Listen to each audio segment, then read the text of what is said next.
Assalamualaikum warahmatullahi wabarakatuh.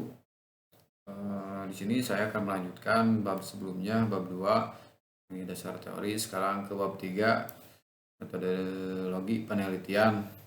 Masih sama hal pembahasan tentang pembuatan aplikasi pembayaran SPP atau bisa disebut juga dengan sumbangan pembinaan pendidikan di SMK Karya Nusantara Cimaung.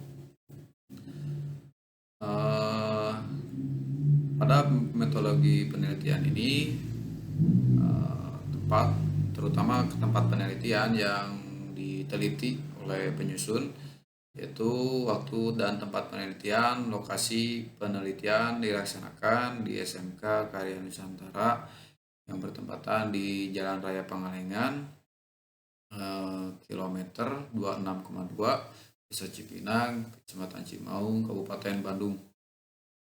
Waktu pelaksanaan mulai dari jam 8 pagi sampai dengan jam 3 sore. Penelitian dilakukan mulai dari bulan Desember 2020 kemarin. Yang kedua, alat dan bahan yang digunakan ialah kebutuhan prosedur. Kebutuhan prosedur sebelumnya data wali atau siswa hanya disimpan dalam bentuk dokumen yang rentan rusak dan hilang, yang nantinya akan menjadi dokumen yang bersikap digital, yang aman, tidak mudah hilang, dan mudah dikelola. Dua, aplikasi utama. Berikut adalah analisis kebutuhan yang diperlukan untuk menjawab semua pertanyaan yang ada di SMK Karya Nusantara. Dengan adanya wawancara yang akan disampaikan, yaitu membuat aplikasi yang akan mendukung sebuah proses transaksi atau pembayaran SPP di SMK tersebut, yang dapat melakukan proses penyimpanan data yang memiliki performa mengakses data lebih cepat dan akurat. 3. Perangkat lunak pendukung. Membuat aplikasi utama dibutuhkan menggunakan aplikasi atau perangkat pendukung, yakni sebagai berikut. Di sini penyusun pakai Sublime Text adalah text editor yang digunakan untuk pembuatan aplikasi. Dua, database MySQL digunakan menyimpan database dari atribut data pelanggan dan yang lainnya. Perangkat keras pendukung. Setelah melakukan analisis kebutuhan, langkah berikutnya adalah melakukan instalasi Exam dan Sublime Text yang berperan membantu membuat dan mengembangkan aplikasi dengan spesifikasi laptop sebagai berikut. Pakai laptop Dell Intel Core i5, CPU 160, terus RAM 4GB, DD800GB, Microsoft Windows 10, terus Google Chrome browser, Exam server, Microsoft Office pengolahan data. Dalam penelitian ini pun penulis menggunakan spesifikasi perangkat keras tersebut, ya, seperti metode penelitian. Metode yang digunakan adalah pengembangan perangkat lunak ini menggunakan waterfall.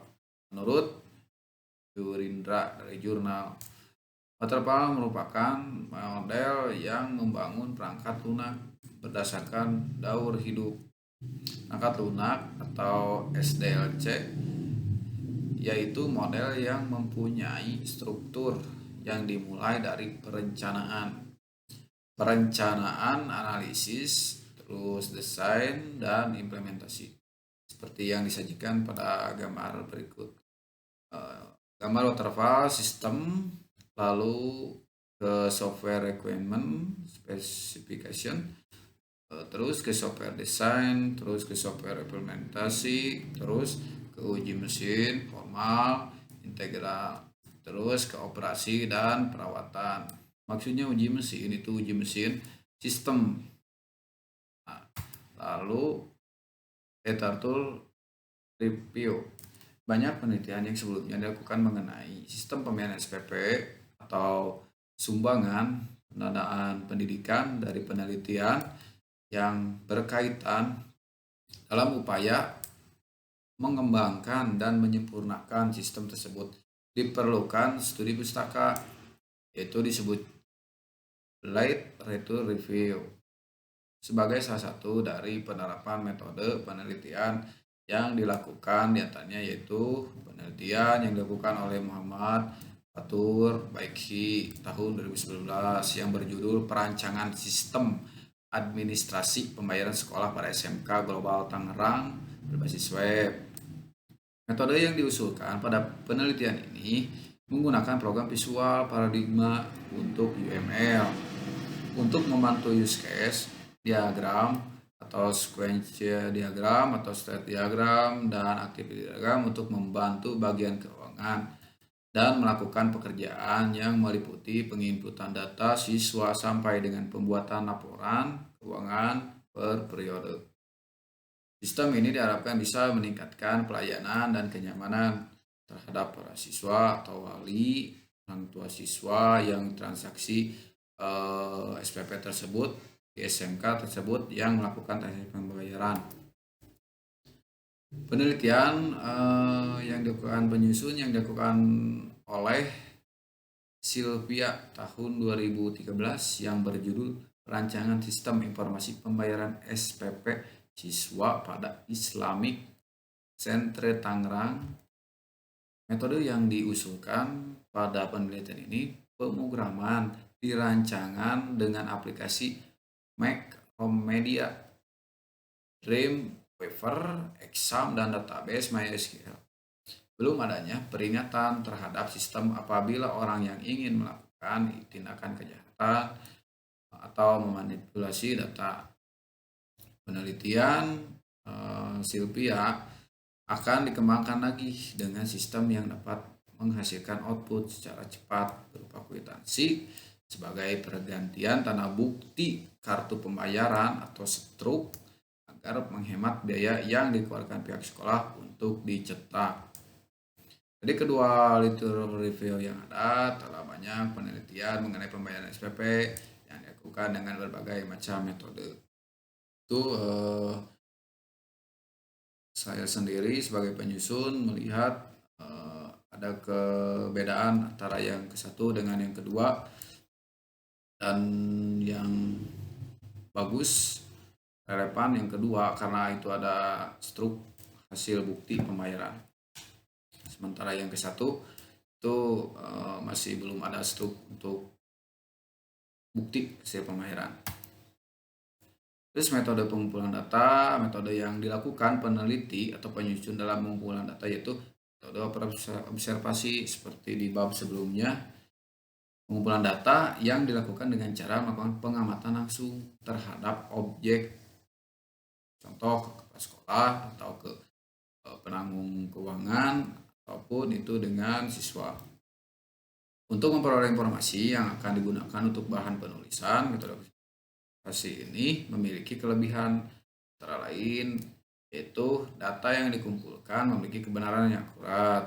Kedua, dapat mengetahui masalah yang dihadapi oleh instansi tersebut. Terus metode wawancara. Pengumpulan data dilakukan dengan cara melakukan penelitian langsung dengan cara tanya jawab langsung dengan pihak yang bersangkutan. Hal-hal yang perlu diperhatikan dalam metode ini yaitu sistem yang telah berjalan dalam instansi tersebut. Kedua, kendala yang dihadapi dengan menggunakan sistem tersebut. Metode kepustakaan, metode pengumpulan data dengan cara membaca dan mempelajari buku yang berhubungan dengan masalah yang dihadapi seperti jurnal atau website-website tentang payment yang sudah diterbitkan oleh kampus-kampus sebelumnya dan dipelajari oleh penyusun saya sendiri. Metode kearsipan, metode pengumpulan data dengan mempelajari arsip-arsip yang berhubungan dengan permasalahan yang dihadapi. Terus metode perancangannya, sistem dalam pengembangan perangkat lunak. Terdapat banyak model telah dikembangkan untuk membantu proses pengembangan. Model waterfall masih efektif digunakan, tetapi perlu diadaptasikan dan